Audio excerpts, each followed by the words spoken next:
Hello नमस्कार. तर आज आली होती मी माझ्या माहेरी, कारण तसं खासच होतं, बाप्पाला भेटायला आली होती. ॲक्च्युली आमच्याकडे आम्ही ह्यावेळेस बसवले नाही ते गणपती, सो इथेच दर्शनाला आली. आणि मी माझे हेअर्स आज वॉश केले होते, त्याच्यामुळे थोडेसे छान दिसत होते हेअर्स, त्याच्यामुळे हे थोडेसे नखरे चालू होते माझे.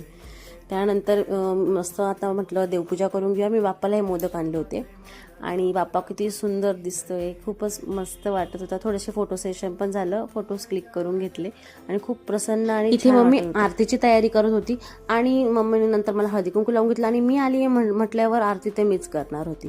तर खूप मस्त आणि प्रसन्न वाटत होतं. कसं असतं ना, बाप्पा आपल्या घरी येतात तेव्हा खूप छान आणि प्रसन्न वाटतं, पण जेव्हा विसर्जन होऊन जातात तेव्हा घर खूप रिकामं वाटायला लागतं. तसं इकडे येण्याचं अजून एक खास महत्त्वाचं कारण होतं एक, ते म्हणजे उकडीचे मोदक मम्माने केले होते. तर मला ऑफिसवरूनच डायरेक्टली इकडे बोलून घेतलं ते खाण्यासाठी. आहा, सुंदर, खूप अप्रतिम लागतात वाफाळलेले मोदक, खूप छान लागतात. कोणाकोणाला आवडतात कमेंटमध्ये नक्की सांगा ते खाण्यासाठी. तर असं